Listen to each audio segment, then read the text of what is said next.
J'espère que vous allez bien. Bienvenue sur ce débrief pas déprime. Je suis un petit peu bas sur ma chaise, donc je vais le remonter. J'espère que vous allez bien après cette nouvelle victoire de l'OM. Dans votre nouveau rendez-vous, donc le débrief pas déprime, on a perdu notre sponsor Xanax, mais on s'en fout, on est plutôt content. On va pas pouvoir sponsoriser ce live avec l'Exomil. C'est pas grave, ma foi, c'est mieux comme ça. On va donc parler un petit peu de la belle victoire de l'OM hier face à Montpellier. Depuis que nous sommes libérés de Gattuso, ça va mieux. Mais on va parler aussi un petit peu de l'apport de Jean-Louis Gasset, de Iliman Ndiaye dans l'axe, du système de jeu hier. Et puis on fera un petit point aussi sur la Gambardella. Petit point assez rapide, j'ai une grosse journée en perspective, donc je vais devoir vite y aller, mais on va pouvoir discuter un petit peu. Alors, je vois déjà vos messages à tous, et on va commencer par un peu la réaction à Uglis qui dit « Hâte du débrief raisonnable qui tempérera nos ardeurs », et Ricky qui demande « Effet Gasset ou joueur en autogestion ». Bon, c'est un peu les deux, j'ai envie de dire. L'effet Gasset, c'est un petit peu de remettre les joueurs en confiance et de leur dire fais ce que tu sais faire de mieux et t'inquiète, ça va venir, parce que comme on l'a souvent dit ici dans ce live, ces joueurs ne sont pas des chèvres. Je suis désolé, ce ne sont pas des chèvres à l'échelle de la Ligue 1. C'est pas mal. D'ailleurs, j'ai écrit un petit édito pour Football Club de Marseille et je pense que ma formule n'était pas trop mal. Je sais plus ce que j'avais mis. Ouais, le mec il s'auto-congratule tout seul, c'est tout à fait ça. D'ailleurs, allez lire cet article, comme ça fera des vues et ça montrera que c'est bien des fois de prendre un peu son temps pour écrire des trucs. Voilà, dans les yeux de Gasset, ces joueurs-là ne sont pas des chèvres ou des pieds carrés à faire rentrer dans des triangles ou dans un 4-3-3 à bout obtus. Il voit avant tout les qualités des uns et des autres. C'est qu'il a peu de temps et part donc au plus simple. Et pourquoi pas, n'était-ce pas là ce dont avaient besoin à très court terme ces mecs perdus dans les affres d'une saison en enfer. Et je reprends une citation qu'il a fait hier en conférence de presse. « Moi, je suis là pour les aider », expliquait-il après la victoire contre Montpellier. « Il fallait trouver la formule qui leur allait bien à l'instant. Ne pas compliquer les choses. On part tranquille. 1 + 1, 2. Très simple. » Et donc voilà, c'est ce qui fait Gasset. Alors on peut s'enflammer. Mais forcément, il faut aussi savoir garder raison, parce que en fait, on ne sait pas faire ça à l'OM, donc on va pas le faire. Je vous mets le lien de l'article dans le chat. Donc voilà, n'hésitez pas à y aller. Et donc oui, il faut savoir garder raison. Là, en fait, si Gasset, ça fonctionne actuellement à l'OM, c'est parce qu'il est compétent.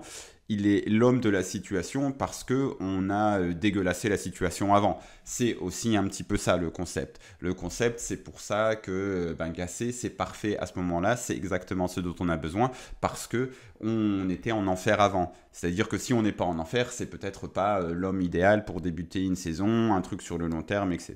Peut-être qu'il faut viser autre chose. Mais pour redonner un peu d'éclat à ces derniers mois de compétition qui s'annonçaient mais dégueulasses à gerber, c'est parfait. Il est là, il fait simple, il redonne confiance, il montre à tout le monde que ces mecs-là, ils savent un petit peu jouer au foot, il les met dans les meilleures conditions. Il reste 3 mois de compétition. Allez, on y va. Je pense que c'est ce qu'il faut faire. Donc voilà. Versev qui dit aussi gros point faible de l'OM version Gasset, les débuts de match. Tout à fait. C'est un vrai truc, les débuts de match et les erreurs individuelles en début de match. Alors, c'est la preuve aussi que ces joueurs ne sont pas complètement guéris. Parce que contre le Shakhtar, donc tu as ce penalty qui est provoqué par une défense désastreuse de cadet de Jonathan Klaus, et contre Montpellier, donc tu as cette relance dévissée désastreuse de Gigot qui offre ce but. Donc en effet, les débuts de match c'est compliqué, et au-delà de ça, Contre le Shakhtar aussi, tu as du mal à mettre le pied sur le ballon, ça prend un petit peu de temps. Contre Montpellier, pareil, le début de match il est très compliqué, il y a cette frappe de Ferry aussi sur le poteau, on a du mal à développer quoi que ce soit. Et puis après 20-30 minutes, les mecs qui sont en déficit, en crise de confiance totale, ils reprennent un peu confiance parce que il y a ce mec sur le bord de la touche qui leur a dit mais non, mais tu sais jouer au football, toi tu sais faire ça, et puis fais simplement ce que tu sais faire, allez remue-toi, machin truc, ce dont on a besoin à ce moment-là, et il le fait et ça fonctionne et ils prennent confiance, et quand ils prennent confiance et quand ils font ce qu'ils savent faire, logiquement ça fonctionne plutôt bien. Donc voilà, donc c'est un petit peu ça, mais en effet il faut tempérer, il faut se dire que logiquement on avait zéro intérêt pour cette fin de saison. Et là, l'arrivée de Gasset, ça redonne un petit peu d'intérêt. En fait, c'est pour sauver les meubles. Là, on est vraiment dans un truc pour sauver les meubles, mais ça devient limite excitant de se dire, ok, on part pour sauver les meubles, parce qu'avant, on était, ok, on part pour rien.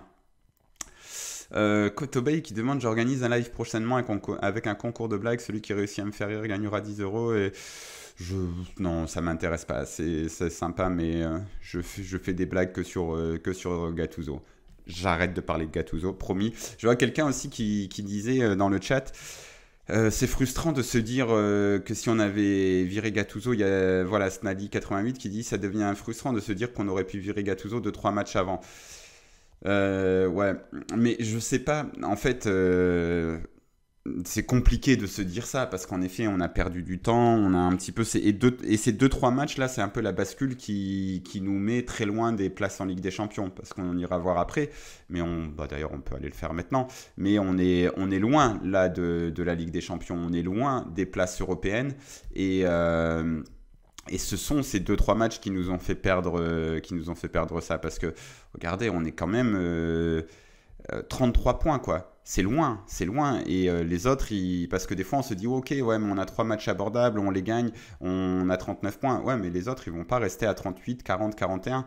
Donc, on a perdu beaucoup de temps. Mais est-ce que Gasset, ça aurait fonctionné avec un club où il ne touche pas le fond, parce que c'est ce qu'il dit hier, mais d'ailleurs en plus il me répondait à moi, et il y a vraiment un truc avec Gasset, genre il te regarde, il prend son temps, il cherche ses mots, et donc je faisais le live tweet de la conf, et puis tu t'arrêtes, tu l'écoutes par respect, et donc il m'a fait une très longue réponse et il dit on partait de zéro, ils avaient touché le fond. Et je pense que peut-être 2-3 matchs avant la fin de Gattuso, ils n'avaient pas encore touché le fond parce qu'avec Gattuso, on était un peu dans un entre-deux médiocre où on se mentait un petit peu en se disant ouais mais c'est pas si mal, ouais mais il y a la CAN, ouais mais il y a le truc. On n'avait pas encore acté le fait que ça ne fonctionnait pas avec lui. Donc voilà, je pense qu'il arrive parfaitement au bon moment. Enfin, qu'il arrive parfaitement au mauvais moment, c'est-à-dire le moment où il n'y avait plus rien à jouer et où donc son profil est exactement celui qu'il nous faut. Donc honnêtement, on touchait déjà le fond avant Brest pour le coup. Ouais, mais tout le monde ne le voyait pas, tu vois, il y avait des excuses. Il y avait eu le Shakhtar avant, on disait ah ouais, mais tu vois, contre le Shakhtar, l'équipe elle avait répondu. Et avant le Shakhtar, c'était qui? Oui, mais Metz, ouais, mais tu vois, on est à 10 contre 11, ouais. En fait, il y avait toujours des excuses, on se rendait pas compte qu'on était foutu. Donc là, on a vraiment acté le fait que ça ne fonctionnait pas avec Gattuso, qu'on ne comprenait pas, qu'il y avait un truc. Qui avait un truc, voilà, que son message ne passait pas. Et quand on a acté ça, qu'on s'est rendu compte d'un seul coup, putain merde, on a 30 points et les autres maintenant ils sont en train de prendre de l'avance, bah là il nous fallait le profil Gasset. Iki qui demande tu penses quoi de Thiago Motta s'il vient chez nous? Je pense pas qu'il viendra chez nous. Je pense que c'est aussi simple que ça, Bertrand, c'est qu'il a, il me semble qu'il est un petit peu sur toutes les shortlists des grands clubs italiens et que l'idée c'est un petit peu de l'essayer. Alors peut-être que s'il va dans un grand club italien et qu'il se plante, ça ira. Mais ouais, je pense que ça va pas fonctionner. Et comme le dit Winnie, il y a aussi le PSG dessus. Ouais, enfin non, Winnie parle du tampon PSG, mais dans tous les cas, voilà. Est-ce qu'une saison... Alors, on va après aller voir un petit peu l'article de Raphaël Cosmidis dans l'équipe qui décrypte un petit peu tactiquement l'organisation de Gasset. Mais avant ça, on finit un petit peu sur cette question de Versev. Est-ce qu'une saison où on finit en quart d'Europa League et une 5e place, on peut parler de saison catastrophique au vu des circonstances? C'est sûr que ça reste en deçà des objectifs de début de saison. Ben, je pense que, tu vois, c'est toujours ça le truc, c'est qu'il faut... Je pense que Gasset, c'est bien dans ce contexte-là. Je pense pas que ça puisse forcément fonctionner dans le contexte où il arrive au mois d'août. Je ne sais pas si ça ne fonctionne pas, je ne pense pas, mais je pense que dans ce contexte-là, c'est bien. Et donc dans le contexte où on est, dans le contexte où on a perdu tout espoir, où on a pris beaucoup de retard sur tout le monde, c'est pas mal. Et donc, dans ce contexte-là, est-ce que terminer 5e et tu disais quoi? Et 5e et un quart d'Europa League, bon, tu sauves les meubles. Voilà. C'est pas une bonne saison pour l'Olympique de Marseille. Tu dois faire mieux. Mais tu te dis, moi, je pense que si on termine 5e, tu sauves les meubles. Et moi, je suis même un peu plus inquiet. C'est-à-dire que là, je me dis, putain, déjà, il va falloir être dans les 6-7 premiers. C'est encore faisable, mais les autres, ils vont pas perdre tant de points que ça. Il y a Nice qui est dans une mauvaise spirale, mais Lille et Lens, pour moi, ce sont de bonnes équipes. J'ai vu le Lens-Monaco. Alors ok, Monaco finit par l'emporter, mais Lens a quand même des bons joueurs. Donc en fait, eux, ils vont pas perdre tous leurs matchs aussi. Donc il va vraiment falloir performer. Et quand on regarde le calendrier de l'OM, je me suis fait un petit peu ce jeu qui est complètement débile, hein, ça n'a aucune valeur, mais de se dire un petit peu, ok, en étant réaliste, qu'est-ce qu'on fait? Qu'est-ce qu'on fait jusqu'à la fin de saison? Et vraiment en étant réaliste et en ne rejoignant pas que les matchs de championnat. Tu vas te dire clairement, tu peux se dire tu arrives à l'emporter. Comme l'a dit Jean-Louis Gasset avec ses mots très simples, mais il faut faire ce qu'il y a à faire. Hein. Il faut faire ce qu'il y a à faire. Ce ne sera pas simple d'aller s'imposer à Clermont. Mais disons, tu t'imposes Clermont, Nantes, ça fait 3, 6. Rennes, c'est un peu plus dur. Disons que tu fais match nul. 7. PSG, normalement, tu le perds. Tu en es à 7. Lille, c'est compliqué. Soit tu le perds, soit tu fais nul. Allez, on va dire la version optimiste, tu fais 8. Et déjà à ce moment-là, les gens vont dire ah bah l'effet Gasset c'est passé, machin, en fonction de ce que tu as fait contre Villarreal. Bon, ça sera déjà un peu plus compliqué. 8. Nice, ils nous réussissent bien à la maison. Allez, on va dire 3, 11. 11, Toulouse, c'est compliqué, mais tu peux les gagner, allez, 14. Marseille-Lens, il y a un moment où tu vas pas gagner tous tes matchs, si tu vas faire, allez, on va dire que tu fais nul, ça fait 15. Reims, ça va pas non plus être tant que ça une partie de plaisir. Donc, on a dit 15, tu fais nul, 16. Et les deux derniers matchs, tu les gagnes, mais ça va pas être simple encore une fois, ça fait 19 et 22. Et avec 22 points supplémentaires, tu as 55 points.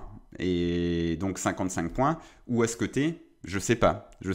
Après, voilà, ce que j'ai fait, c'est vraiment du football n'importe quoi. C'est des prédictions à la con, mais ça va pas être simple. Et en effet, ça fout les boules quand on voit les points bêtes qu'on a perdus en route. Vous me dites sur le chat, et oui, en effet, ça fout les boules.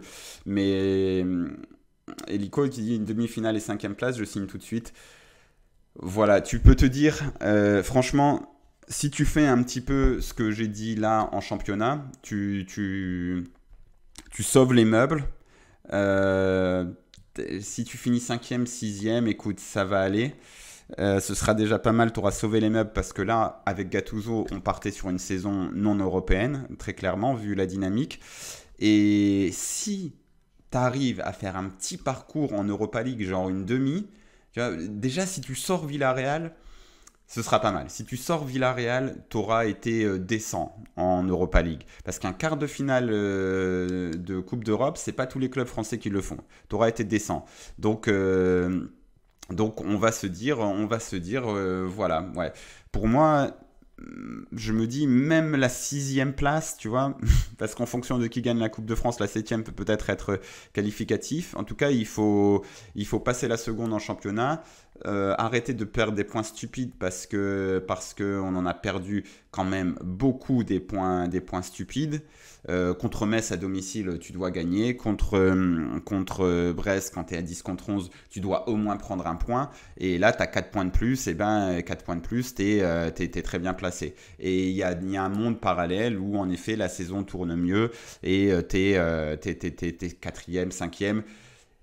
Mais malheureusement, tu es dans une saison de merde et l'approche du football de Gattuso qui était trop complexe, il n'y a que lui qui comprenait et qui n'était pas un très bon leader non plus parce que tout le monde semblait bien l'aimer, mais au final les gens ne se débrouillaient pas pour lui, font que tu as perdu ses points parce que voilà, il a aussi une responsabilité.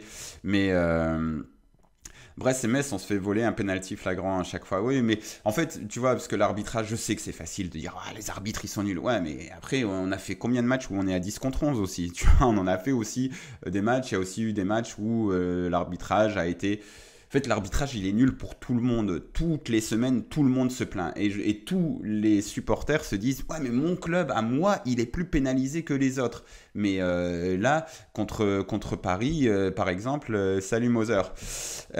Contre Paris, Rennes, ils peuvent se dire « Mais c'est n'importe quoi. C'est n'importe quoi. Comment ça, ce penalty à la fin, machin. » Toutes les semaines, tout le monde, on a eu que des erreurs en notre faveur. Ouais. Tous les clubs ont des erreurs en leur défaveur. Tous.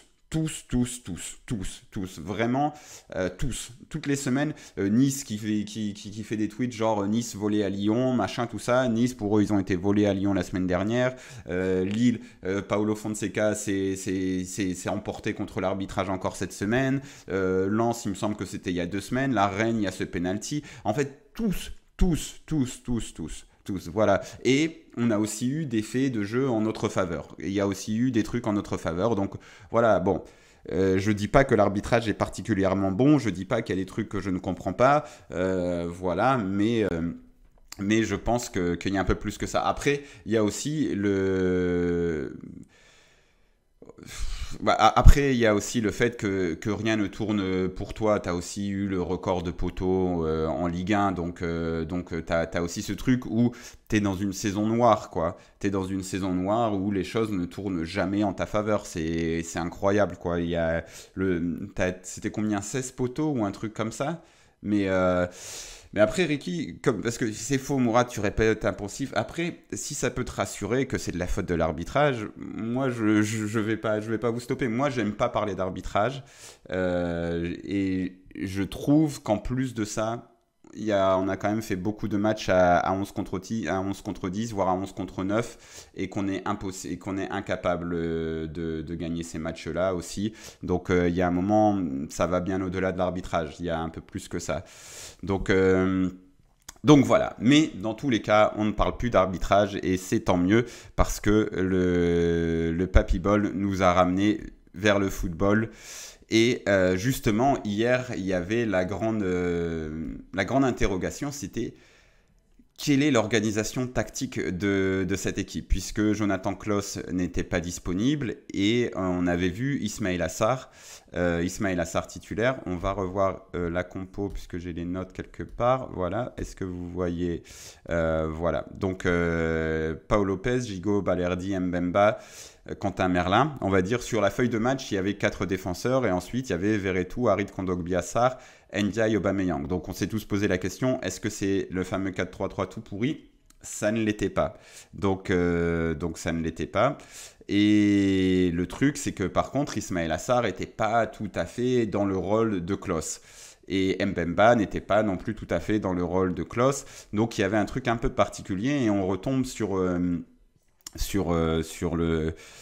la philosophie Gasset qui est très très simple. Et c'est pour ça que je dis peut-être qu'en début de saison on se dit c'est pas suffisant, mais dans le contexte là de l'OM où tout le monde est en totale cure de Xanax, c'est peut-être ce qu'il faut, c'est-à-dire la philosophie de Gasset, c'est je vais demander aux joueurs de faire ce qu'ils savent le mieux faire et les mettre dans le confort. Donc il les a mis dans le confort, c'est-à-dire qu'il s'est dit ok, il me faut un mec sur le côté, c'est ce qu'il dit en conférence de presse, il dit il me fallait un mec sur le côté qui puisse coller la ligne, d'ailleurs on peut peut-être le retrouver dans la Provence, il nous fallait un mec qui puisse coller la ligne et derrière lui, à droite, il nous fallait donc ça, ce mec-là, c'était c'était Ismail Assar. Alors on va aller aux pages machin.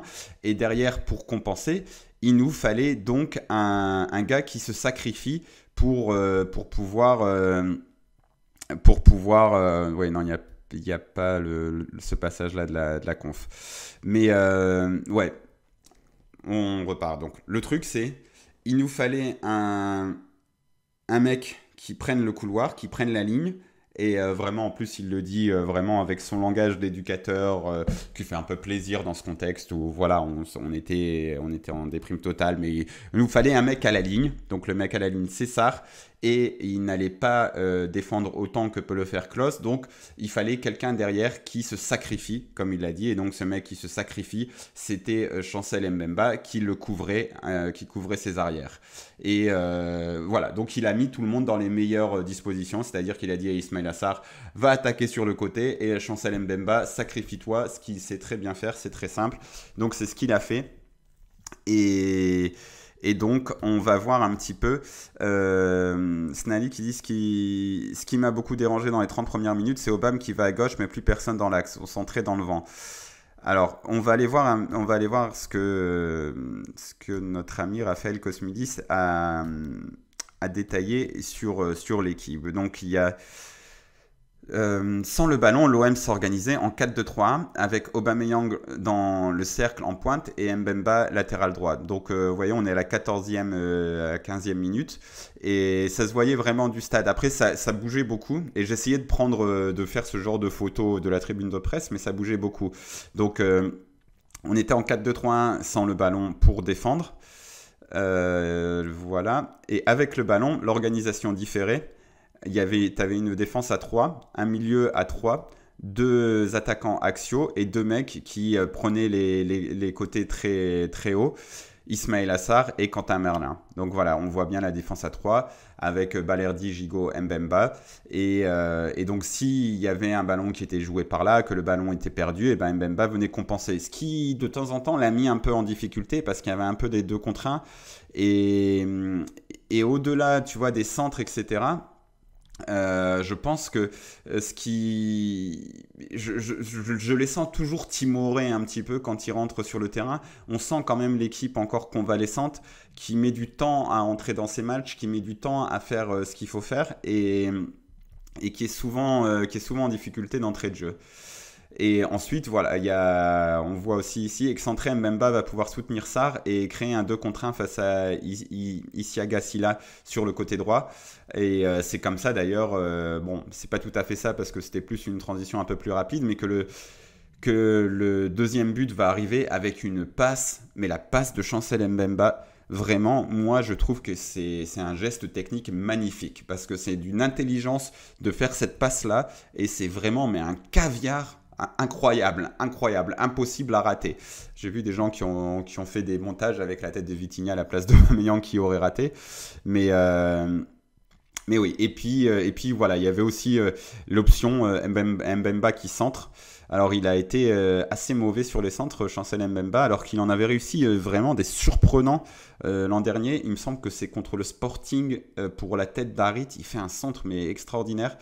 Ou c'était peut-être à Francfort pour Guendouzi. En tout cas, ouais, Mbemba a une qualité de centre. En tout cas, ouais. Voilà, Mbemba, les ajustements constants de Mbemba, on l'a utilisé Mbemba parce que c'est un joueur qui est dans le sacrifice, qui peut faire plein de choses. Et là, c'est l'action du deuxième but marseillais, justement, où en plus de ça, il se projette, il va dans la surface de réparation et il fait cette passe vraiment extraordinaire. Moi, je le vois là, je me dis merde, il va frapper, il va repartir en retrait. Et il fait cette passe parfaitement dans le bon angle pour Aubameyang qui n'a plus qu'à la pousser. Vraiment, j'étais épaté. J'ai adoré cette passe. Donc voilà. Le truc de Gasset, c'est de mettre les joueurs dans leurs meilleures dispositions. Et c'est ce qu'il a fait hier. Alors il s'est adapté parce qu'il n'y avait pas Klose. Il s'est adapté à ça et il l'a très bien fait. Il a la chance de pouvoir compter sur Chancel Mbemba, qui est un très bon joueur, qui à l'échelle de l'OM, vraiment, va falloir se poser la question. Enfin, gentiment, hein, mais vu qu'on a passé la saison à dire que ces joueurs-là étaient des chèvres, qu'il n'y avait rien, Chancel Mbemba, combien de défenseurs meilleurs que lui, plus utiles à l'équipe, on a eu ces 20 dernières années? Franchement, il n'y en a pas eu énormément. Moi, il m'épate Chancel Mbemba. Il a raté des matchs, mais Souleymane Diawara, il en raté des matchs. Stéphane Mbia, quand il a été repositionné derrière, il en a aussi raté des matchs. En plus, il n'était pas toujours absent, il n'était pas toujours présent. Donc, dans la régularité, plus dans son niveau de jeu, Chancel Mbemba, franchement, c'est très très haut. C'est très très haut dans ma hiérarchie des défenseurs. Mbemba disait souvent à Sarr d'être plus haut, et en plus de ça, comme le dit Ricky, il donne des consignes. C'est quelqu'un qui est écouté, qui a une influence plutôt positive. Donc franchement, très très très très bon match d'Mbemba. On va aussi... Alors, on va faire un petit point. Après, on va parler un peu plus en détail des performances individuelles et notamment d'Iliman Ndiaye, qui est un joueur que j'aime beaucoup et encore récemment, on dit, il sert à rien du tout, Iliman Ndiaye, il est nul à chier. Non, mais arrête de dire qu'il est bon, machin, truc. Bah, il peut être bon si on se sert de ses qualités et si on n'essaye pas de lui faire autre chose, même si on peut le mettre à d'autres postes, mais en utilisant ses qualités à lui. Mais si on cherche à lui faire des trucs qui ne collent pas du tout à ses qualités, Bon, voilà. Bon, en fait, je sais pas si... Pierre-Emerick Aubameyang a tiré 6 fois au but quand même. Iliman Ndiaye 5. Alors, Iliman Ndiaye est homme du match sur Who Scored. Ouais, c'est pas mal du tout, mais je voulais plus voir les stats générales. Donc, c'était pas là. Il me semble que c'est... peut-être... c'est Summary, je pense. Voilà. Voilà. Bon... Bref, c'est pas très important. Après, bah oui, sinon j'avais ouvert Understat, voilà. Understat pour voir que niveau des expected goals, donc 2,91, donc victoire largement méritée. D'ailleurs, Michel Derzakarian a dit la même chose, a dit ils nous ont submergés, il a surtout critiqué son équipe et dit que la victoire de l'OM était méritée. Donc il n'y a pas de contestation, il n'y a pas de truc en se disant machin, truc, c'est... ça a été du travail bien fait, ça a été une victoire qui ne souffre d'aucune contestation malgré un début de match. Voilà, le seul point noir à ce match, c'est le début de match qui a été désastreux. Enfin, peut-être pas. Ouais, si quand même t'encaisses un but, tu prends un poteau, franchement, tu peux être dans la merde. Et à ce moment-là, encore une fois, quand même, le public continue de supporter, d'encourager l'OM. Donc, il faut quand même bien le souligner. C'est pas rien. Gasset a dit c'est grâce au public qu'on renverse ce match. C'est vrai, l'ambiance a été bonne, il n'y a eu aucun sifflet et on voit bien ici. J'aime bien cet outil-là, c'est assez intéressant parce que ça donne un peu les dynamiques du match au niveau des occasions de but. En tout cas, on voit qu'au début, on est vraiment pas très bien jusqu'à la 30e minute, jusqu'au but, jusqu'à l'égalisation d'Iliman Ndiaye. Il y a une très belle égalisation d'ailleurs, un petit crochet, une frappe pleine de spontanéité. On n'est pas très bien et là une fois qu'on revient, voilà, on prend le dessus sur eux petit à petit et on finit la mi-temps en ayant pris le dessus et on revient, on se procure encore des occasions et on continue et eux ne créent plus grand chose parce qu'au bout d'un moment Montpellier ils ont aussi abandonné. Et Montpellier, c'est un club, on n'est pas là pour parler de Montpellier, mais c'est un club qui est un peu... moi, je serais supporter montpelliérain, je serais un petit peu inquiété quand même, hein, parce qu'ils ont plus de talent hein, que Clermont, Metz, voire même Nantes, qui est un grand club, mais qui n'a pas forcément de très bons joueurs. Mais il y a une ambiance un peu farniente. Alors on en rigole à Montpellier, se dire ah putain, TJ Savanier, c'est bien quand c'est l'été, le printemps, il est bien, tout ça, machin. Mais par contre, ça fait quelques années qu'ils sont dangereusement près de la zone de relégation. Et cette ambiance farniente, elle peut peut-être leur coûter quelque chose. Ce truc où tu as l'impression que les mecs, ils ont jamais envie de passer la seconde, d'aller un peu plus haut. Ils l'ont presque fait lors du dernier passage de Zakarian. Mais j'ai ouais, MRCT qui dit tu sens pas à Montpellier, tu sens pas un côté collectif. Le pire, c'est que c'est même pas tout à fait ça. Tu le sens un petit peu, mais mais tu sens aussi un renoncement qui vient assez facilement, genre quand ça tourne pas dans leur sens. J'avais vu Montpellier-Lyon, ils doivent gagner ce match 50 fois, ils doivent mener 2-3-0 avant que Lyon revienne. Et puis une fois que Lyon égalise, bon bah allez c'est bon, c'est trop dur. Et ça peut peut-être être inquiétant. Je les vois quand même se sauver parce qu'il y a plus de talent, mais attention à Montpellier. Montpellier, ça peut être compliqué. Anglice qui demande je trouve pas les kilomètres parcourus par joueur sur aucun site gratuit, j'aimerais bien savoir ça. Moi non plus, j'ai pas de site gratuit, donc si quelqu'un a un site de stats où on peut trouver les kilomètres parcourus, ça m'intéresse parce que ouais, sur FBRF non plus, ils n'y sont pas. Ils n'y sont pas. Bref, si on parlait un peu des performances individuelles et des fameuses notes. Les notes, voilà, elles sont là. Donc les notes de l'équipe. Voilà, vous avez à droite ici. Donc Paul Lopez 5, il fait quand même un ou deux sauvetages, non? Bon bref, on ira voir ça après. Chancel Mbemba 7, c'est largement mérité. Balerdi 5, ouais. Samuel Gigot 4, oui, il a été en difficulté hier, Gigot. Verretou 5, Kondogbia 6. Alors Kondogbia, ouais, je suis aussi plutôt d'accord. Pourtant, vous savez que je suis assez critique à son encontre, mais je trouvais que jusqu'ici, il faisait juste le taf et pas beaucoup plus. Là, il apporte un petit peu plus. Il y a un ou deux bons longs ballons hier. Il y a aussi une frappe de loin. Il y a un petit peu plus quoi, dans ce que fait Kondogbia. Et ça, ça rejoint encore une fois le fameux discours très très simple de Gasset. Il faut demander à tous les joueurs d'en faire un peu plus. Là, Kondogbia, j'ai l'impression que justement, il en fait un peu plus. Harit 4. Ok, bon, je trouve quand même qu'il a été remuant. Harit, je lui aurais au moins mis 5. Merlin 6. Ismail Assar 7. Ouais, peut-être que aussi 6. Iliman Ndiaye 7. Je pense que je lui aurais mis 8. Et Aubameyang 8. Je pense que je lui aurais mis 7. Mais voilà. Et quant à la Provence, donc les notes, je vérifie que vous ayez bien le truc. Voilà, on va encore même le bouger un petit peu. Voilà, comme ça. Donc Lopez 5, Mbemba 6,5. Je pense qu'il mérite plus. Gigot 4, ok. Balerdi 5,5. Merlin 4,5. C'est assez dur aussi, il a quand même été utile. Verretou 6, Kondogbia 4,5. C'est bizarre parce que moi j'ai trouvé bon et... Bon, ok. Sarr 6,5.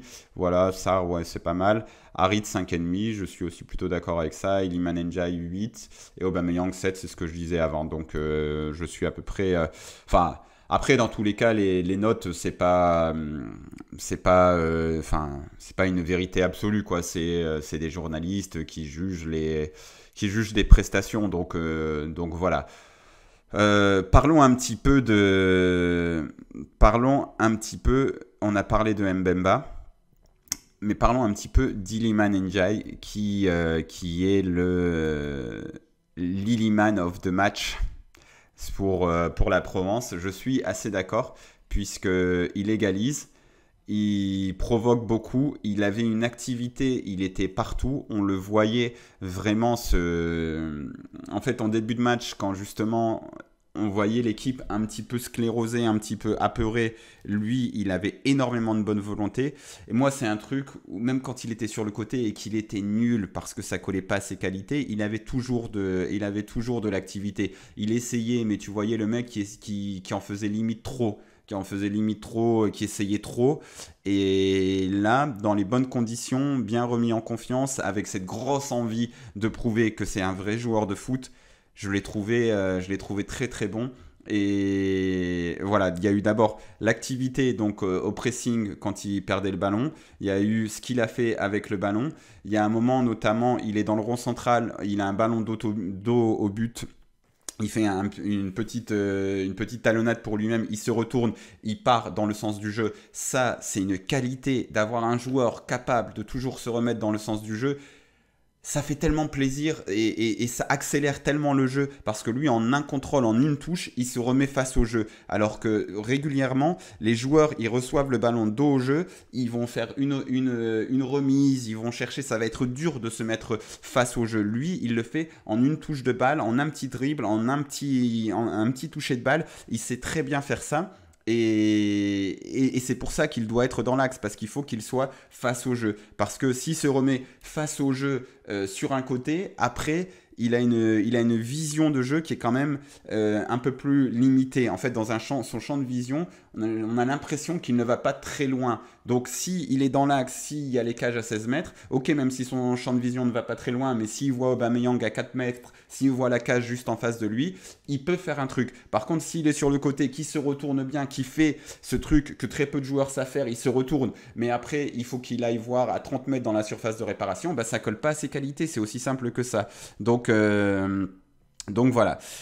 Football Addict qui dit, on le disait, Iliman a besoin d'espace et dans une ligue 1 fermée, il n'y a qu'en 9,5, 10 qu'il peut s'exprimer. En fait, moi je pense même qu'il a besoin d'être dans la nasse, vraiment, là où il y a le plus de monde, parce que son gros truc, c'est avec ses touches de balle où dans des très petits espaces, il bouge le ballon, il parvient à bouger le ballon et à le conserver et à se mettre dans le sens du jeu. Tu vois, plus que des espaces, ce dont il a besoin, c'est d'être vraiment dans cette zone de jeu-là, d'être dans ce truc où tu peux exploiter le fait qu'il se retourne et que dans un périmètre assez limité, il y ait du monde. C'est ça qu'il lui faut, en fait, je pense, ce gars-là. Et vraiment, cette qualité de jeu dans les petits espaces, il y en a vraiment. Il n'y a pas beaucoup de joueurs qui ont une telle qualité de jeu dans les petits espaces en Ligue 1. Il y en a quelques-uns, hein, mais il n'y en a pas énormément, je trouve. Je sais, la protection de balle, se retourner face au jeu, il est très bon. Voilà, il est excellent dans les espaces restreints. C'est qualité utile dans les défenses regroupées. C'est exactement ce que je pense. Après, oui, on a beaucoup vu aussi voilà, ces espèces de rush où, comme il fait hier, il se retourne dans le rond central, il se met dans le sens du jeu et après, il accélère. Et là où il doit progresser, c'est peut-être mieux voir autour de lui, mais parce que c'est vrai qu'il a ce truc un petit peu de la tête dans le guidon, il l'a quand même un petit peu. Mais encore une fois, si tu le mets dans les bonnes zones, c'est un peu moins grave qu'il ait la tête dans le guidon. Donc, Iliman Ndiaye, ça fait plaisir. Moi, je pense qu'il aime le club sincèrement. Je pense qu'il a jamais triché, mais qu'il n'était pas bon, hein, et qu'il y avait des circonstances atténuantes sur son placement, mais qu'il y avait aussi des prestations ratées, tout simplement, et que peut-être l'OM, c'était trop fort pour lui émotionnellement.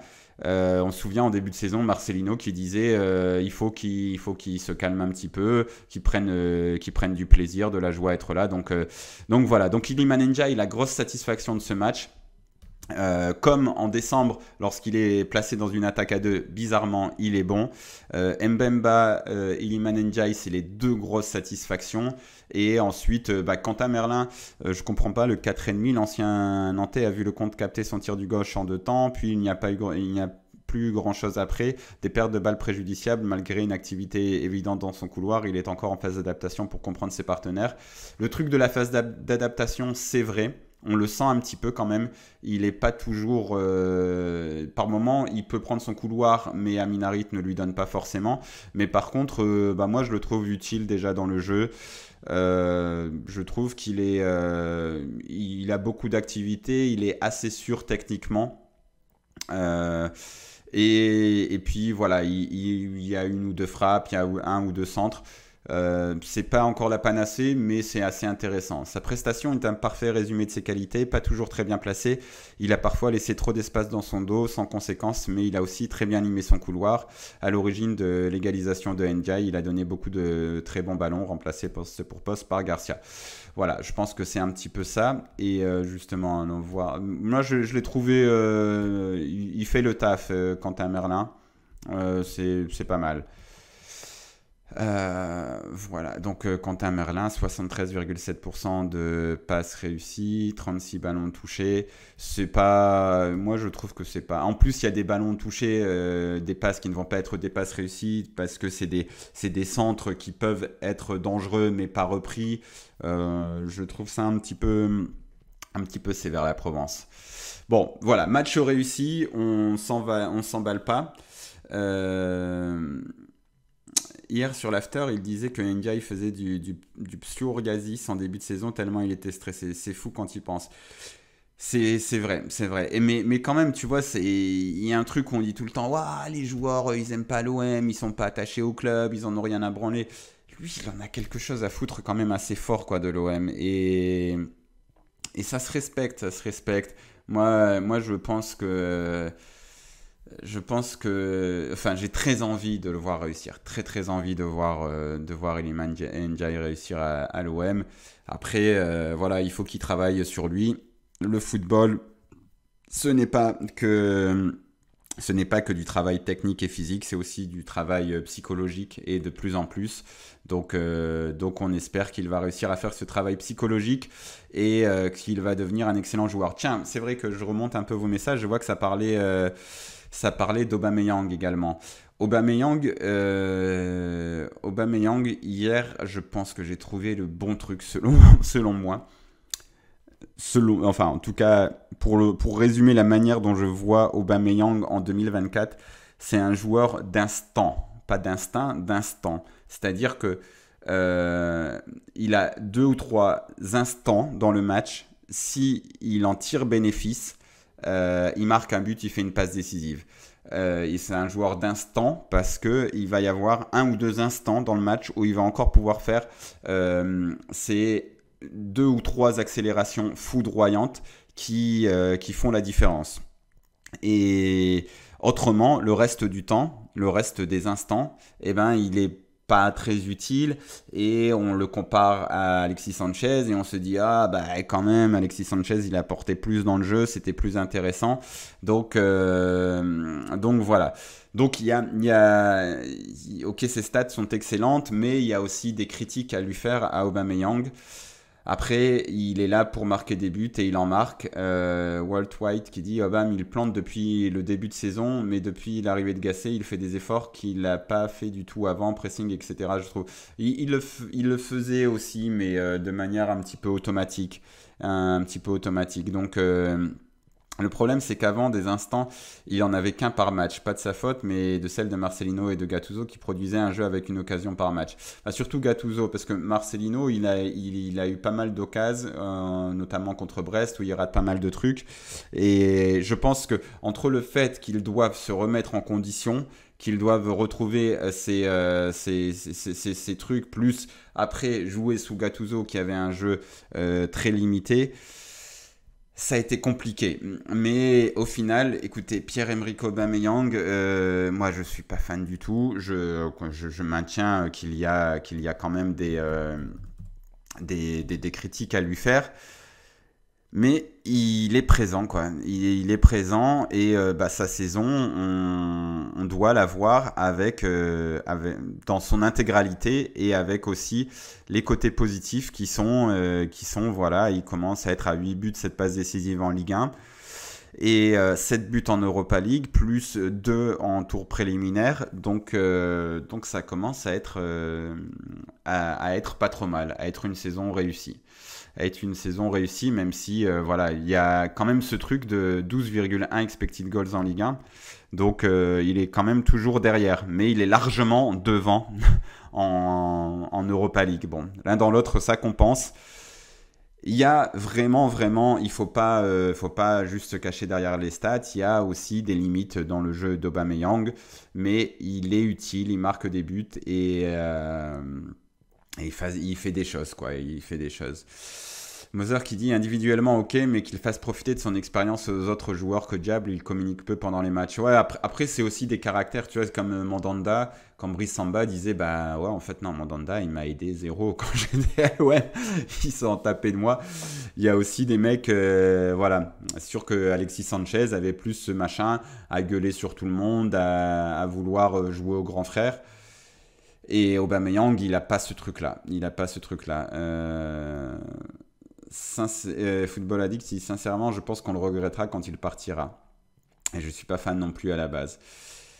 Je sais pas. Je sais pas quoi faire avec cette affirmation, je t'avoue. Je sais pas si on le regrettera. Je peux pas te dire qu'on le regrettera pas non plus. Voilà, ça me laisse un peu un goût un peu bizarre, Aubameyang. Je sais pas trop quoi en faire d'Aubameyang. Donc voilà, écoutez, dans tous les cas, pour en finir avec l'équipe 1, ce qui est très positif, c'est qu'il y a un intérêt pour cette fin de saison. Sincèrement, il n'y avait plus d'intérêt. C'est ce que j'expliquais dans mon papier. En fait, la saison, pour moi, elle était morte. Mais tellement pas envie de regarder. J'ai pas, en fait, ça m'amuse pas de critiquer l'OM, de dire ok, bah c'est mort, il n'y a rien à tirer de cette saison. Et avec Gattuso, c'était mort, il n'y avait rien à tirer de cette saison. Alors que là, on a retrouvé un petit peu d'intérêt. Je vous remets mon édito dans le chat, donc n'hésitez pas à aller le lire. Voilà, pour faire des clics avec autre chose sur Football Club de Marseille, donc c'est toujours utile aussi. Ça montrera à Ben que c'est bien d'écrire des trucs compliqués, mais enfin, je me fais pas d'illusions. Ça fera toujours moins de vues qu'un truc où on va faire une petite brève, où on annonce un transfert, un machin. C'est comme ça, c'est le jeu. J'en ai fait mon deuil, c'est pas grave. Et donc voilà, donc il y a un intérêt à cette fin de saison. On va suivre ça avec envie. On va espérer éliminer Villarreal et après faire un quart de finale. Et déjà, on aura bien limité les dégâts si on fait un quart d'Europa League. On fait un quart d'Europa League et pour peu qu'on le passe, demi d'Europa League, ce serait très beau. Ce serait un beau truc. Et il faut terminer dans les places européennes. Il faut au moins une Europa League la saison prochaine. Donc ça va être le grand défi. En tout cas, c'est bien. La saison n'est pas morte. C'est vraiment un truc cool. On va repasser, faire un petit point Gambardella. Alors je vais enlever ça, sinon ça va faire un truc bizarre parce que là j'étais sur le truc. Gambardella. Avec la qualification de l'OM hier au Mans, c'était n'importe quoi. Le match n'a pas du tout été maîtrisé. Autant je disais que contre Paris au tour précédent, les Minots avaient vraiment dominé Paris. Ils avaient gagné aussi au tir au but, mais il y avait vraiment un sentiment de c'est bien joué les gars, c'est mérité parce que vous avez été meilleurs pendant l'ensemble du match. Alors que là, il n'y avait pas trop ça. Franchement, après l'ouverture du score d'Enzo Sternal, même le Mans a... alors, est-ce qu'on va avoir les compos sur l'article de... où est-ce qu'on peut les trouver? Peut-être sur le site officiel. Franchement, ça a été assez compliqué quand même dans le contenu. Il y a eu peut-être des excès d'individualisme, des trucs comme ça. Dans tous les cas, il ne faut jamais oublier que cette équipe, c'est une équipe de jeunes, c'est pas autre chose. Il faut pas s'enflammer, il faut pas faire de ces jeunes plus que ce qu'ils ne sont réellement, c'est-à-dire encore des footballeurs en devenir et pas autre chose. C'est très compliqué, il faut toujours le répéter. Il n'y a rien sur le site de l'OM. Je suis surpris qu'ils mettent pas ça un petit peu à l'honneur parce qu'il n'y a pas souvent de parcours en Gambardella. Donc écoute, c'est pas mal quand même. Il n'y a que des choses sur l'équipe senior, et sinon dans centre de formation il n'y a pas de truc sur la Gambardella. Bon, c'est un peu dommage, je suis un peu déçu. Villarreal, là je vois dans les vestiaires équipe première. Après il y a peut-être, je sais pas comment faire, bon, on va voir toutes les actus, on va aller voir là, il doit y avoir ça quand même quelque part. Retour sur la qualification. Non, ok. Bon, bref, c'est pas grave. On disait donc dans le jeu, en tout cas, cette équipe a été bien moins étincelante, en tout cas bien moins convaincante que contre Paris. Mais elle a montré par contre de la ressource, puisque on rappelle le scénario pour ceux qui n'ont pas suivi. L'OM ouvre le score.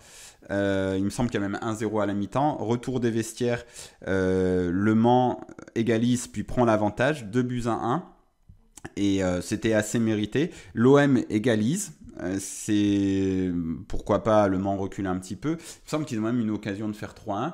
Et oui, il y a un penalty aussi arrêté par Aboubacar Dosso, qui est le très prometteur gardien de cette équipe de la Gambardella. Donc on passe pas loin du désastre. Et égalisation. Ensuite, 2-1, 2 buts partout à ce moment-là après l'égalisation marseillaise. Le Mans reprend l'avantage sur une erreur malheureusement de Dosso qui sort mal sur un corner. Et le Manceau n'a plus qu'à... Enfin, il la met bien de la tête, il lobe le gardien. D'ailleurs, en plus, le commentateur disait que c'était un jeune du Mans qui était supporter de l'OM. Et donc, il marque le 3-2. Là, on doit être à la 85e, 86e minute. On se dit, bon, c'est foutu. Et non, finalement, à la 97e minute, les Marseillais égalisent et reviennent sur corner grâce à leur capitaine qui égalise. Et on arrive, Trigano d'ailleurs, il me semble, si je dis pas de bêtises, si j'écorche pas son nom, il me semble qui égalise. Et bref, on revient à... On va aller voir, peut-être que Nordine a mis... Voilà, c'est ça, c'est bien ça, c'est Trigano. Après, je vais peut-être pas mettre les images parce que j'ai peur d'être striké sinon. Mais il fallait le faire, surtout qu'en plus de ça, il égalise. Mais il faut aussi dire qu'il y a eu un rouge juste avant. Il y a eu un rouge. Donc, oui, tu te dis, ok, t'es 3-2, 90e minute, dans un stade plein. Parce qu'il faut aussi dire que le stade du Mans, étant donné que le Mans a connu beaucoup de problèmes ces derniers temps, ils se sont passionnés pour cette équipe. Et donc, le stade était quand même bien rempli, bien garni. Les mecs, ils se sont fait 2 fois, Le Mans a repris l'avantage. Là, c'est les toutes dernières minutes. Ils sont à 10 contre 11 et ils vont chercher l'égalisation. Forcément, 97e minute, grosse émotion à ce moment-là. Ensuite, tir au but, ça a été, mais ça débute n'importe comment. Il y a notamment Pironek, il me semble, c'est ça qui fait une panenka, mais complètement foiré qui part dans les tribunes, c'est n'importe quoi.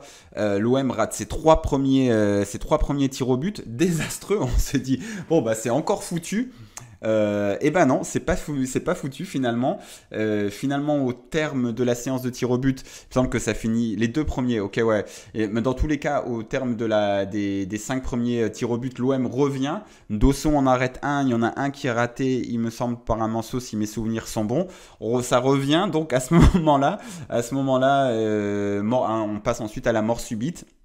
Finalement, un Manceau rate. Trigano qui va prendre le dernier tir au but. Et le pire, c'est qu'il le tire et le gardien Manceau la touche. Il la touche, mais il la freine pas suffisamment pour l'empêcher de rentrer. D'ailleurs, le 5e tir au but marseillais, c'est pareil. Elle est touchée par le gardien Manceau, mais elle ricoche, elle rentre dans les filets. Franchement, c'était fort en émotion. Ça fait plaisir pour ces jeunes qui ont vraiment montré, à défaut d'un contrôle technique sur le match, ils ont démontré un état d'esprit où ils ne lâchaient rien. Et ça fait plaisir. C'est des jeunes en formation, c'est des jeunes qui sont en train d'apprendre. Donc de montrer ça, c'est pas mal. C'est pas mal, on prend. Et puis le fait qu'il m'ait offert un deuxième dimanche d'émotion après le dimanche au campus face au PSG, je les remercie pour ça aussi. C'est aussi pour ça qu'on suit du foot. Donc écoutez, moi je vais suivre avec attention ce quart de finale. J'espère qu'on va avoir un quart de finale à la maison. Parce que là, le tirage au Mans, en fait, c'était pas mal parce que encore une fois, ils ont joué dans un stade qui était plein, etc. Mais avoir une petite épopée en Gambardella, pouvoir suivre ça à Marseille. Franchement, ça ferait plaisir. Donc voilà, les Minots ont vraiment fait En fait, ils ont pas fait un super boulot. Franchement, ils sont passés pas loin de la correctionnelle. Mais ils sont en train d'apprendre. Et écoutez, C'était bon, on prend, voilà, on prend et on va leur souhaiter de faire un meilleur match en quart de finale, d'avoir appris de leurs errances parce que là, au Mans, ils n'ont pas été très bons, mais ils n'ont rien lâché. Donc bravo à eux pour n'avoir rien lâché, mais ils n'ont pas été très bons. Il y a eu des choses qui se sont mal passées, même si l'adversaire en face était de qualité parce que le Mans, c'était pas n'importe qui. Et en tout cas, voilà, ce qu'on retient, c'est la qualif et l'état d'esprit. C'est un minot, donc je vais pas être méchant, mais c'est bien fait pour le gardien du Mans, aller chambrer le tireur marseillais après le deuxième penalty manqué, c'est pas sport. Ouais, après, Dosso, il cherchait aussi, donc le gardien marseillais, avant chaque tir au but, de faire un peu de l'intox, il allait chercher le ballon, il récupérait, il faisait ça. Je sais pas trop comment juger ces trucs autour des séances de tir au but, je trouve ça un peu fatigant. Il y a un côté, parce que maintenant, de plus en plus, je vois les gardiens essayer de rentrer dans la tête des adversaires. Alors, quand ça fonctionne, on se dit, vraiment, c'est un mec intelligent, celui qui fait ça. On revoit régulièrement ces deux pénaltys en plein match avec Manchester United contre Fabien Barthez, qui allait être tiré contre Fabien Barthez, où il fait exprès, il dégage le ballon, il va taper contre ses poteaux, il met beaucoup de temps à aller se placer, vraiment il fait chier le tireur pour le déstabiliser. Bon, ok. Ouais,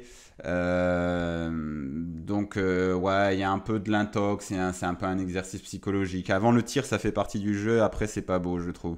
Ouais, non, mais je comprends, mais après, comme tu dis, c'est des mecs qui sont en apprentissage. C'est des mecs qui sont en apprentissage, voilà, qui vont apprendre. C'est vrai que c'est vrai que c'est pas génial d'aller chambrer, mais ça me fait penser à une discussion que j'ai eue avec Moser il n'y a pas longtemps où on parlait de Benedetto, et quand Benedetto marque en finale de la Libertadores et qui tire sa langue pour chambrer le défenseur de River et qu'après ils finissent par perdre la finale. C'est pas le truc le plus intelligent. C'est pas le truc le plus intelligent du monde. Je pense que il y a peut-être d'autres ressorts psychologiques à utiliser, tu vois, pour reprendre l'expression de Walt White sur le chat. Et ouais, match nul hier entre Boca et River. Il faut bien le faire, cette guerre psychologique. Donc j'ai pas vu le match, je savais, parce qu'il y avait aussi un derby Rosarino. Il me semble que c'est Central qui a gagné dans toujours ce gros bordel qu'est le football argentin, mais avec ces images super impressionnantes. J'ai surtout vu l'entrée des deux équipes au Parque Marcelo Bielsa. Et c'est sur ces bonnes paroles que je vais vous laisser, parce que j'ai plein de choses à faire encore, les amis. En tout cas, un week-end positif pour l'OM, avec la qualification des Minots et la victoire de l'équipe première. La saison n'est pas finie, il y a encore des choses à vivre. Franchement, moi je pensais qu'on n'était pas loin de la fin. Et les féminines jouent la semaine prochaine, elles ne jouaient pas ce week-end. Donc voilà, on suit tout ça ensemble. Je vous donne rendez-vous sans doute sur la chaîne YouTube.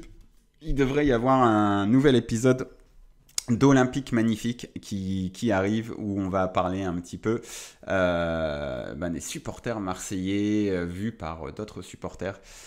J'espère que ça vous plaira. Ça arrivera bientôt, je pense. Je sais pas trop. On n'a pas encore décidé d'une date de publication, mais étant donné que le prochain match de l'OM c'est samedi, ouais, peut-être mercredi, jeudi, ça pourrait être pas mal. Bon. Je vous remercie en tout cas d'avoir suivi ce live. Je vous dis à très bientôt, les amis, à dimanche normalement, puisque le match est le samedi. Et puis voilà, passez une bonne semaine. Soyez heureux. Tout va bien. L'OM est encore en vie. Allez, ciao, ciao.